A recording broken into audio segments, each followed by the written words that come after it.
How to fix try again later. We restrict certain activity to protect our community error on Instagram. So basically, to be able to do that is go hit your Instagram application, and let's say you cannot open your account or you cannot do specific action because the Instagram community found some error or some problem with that. So all you have to do is to take a screenshot of it, and then let's say you have a problem with this, and then take a screenshot to the problem and go here to your profile section and go here to the three dash lines on the upper right and tap on settings and scroll all the way down up until you see help and tap on help and report a problem. Now here, report a problem without shaking, and then include and continue, then briefly explain what's the problem or what error are you facing or you currently have, and wait for the Instagram community to get back to you and tend your problem or fix your problem for around 48 hours. And while waiting, you can act what you can do is to go here to your app store or your play store depending on what device you have there,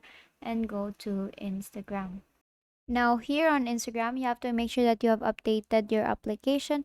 Now if you see an update button there, click on that and wait for it to be updated. Now it's very important for you to update your application because it's a newer version and there's bugs there. So by updating it, you can actually fix the bug there. And now if it still doesn't work, then what you can do next is to go here to your settings, then go to general and iPhone storage.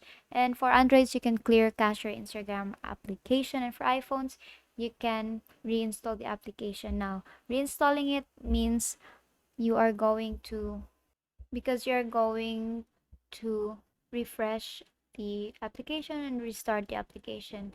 And basically, that is how you fix try again later. We restrict certain activity to protect our community error on Instagram.